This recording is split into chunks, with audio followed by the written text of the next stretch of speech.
Alam nyo ba, dito sa Cavite, maraming natatagong yaman dito. Kultura, kasaysayan, at pagkain. Pinapalampas lang natin to araw-araw. So tara, samahan nyo ako. Tuklasin natin lahat ito. At sa lakad natin ito ngayong araw, we are fortunate na kasama natin si Jeric Aquino ng The Class Art Photography. At alam nyo ba, siya rin ang vokalista ng bandang Madfish. So i-follow nyo sila sa Facebook page nila. Ang link nandito sa baba.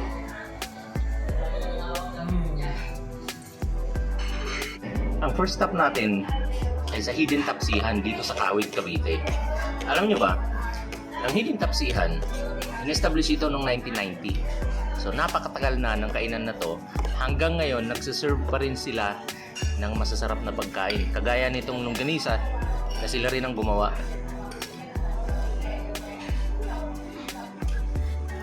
Parang tataba ulit ako dito. Ano dyan? Masarap. Puntahan nyo to. Malapit lang to sa St. Mary Magdalene Church sa Kawit, Cavite. Andito lang to sa Barangay Wakas. So marami na nakakaalam dito.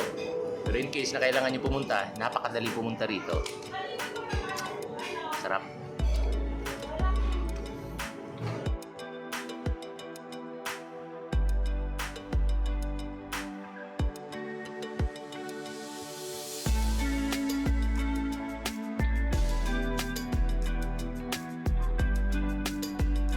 Pagkatapos ko na ng litrato, kakainin. Yan.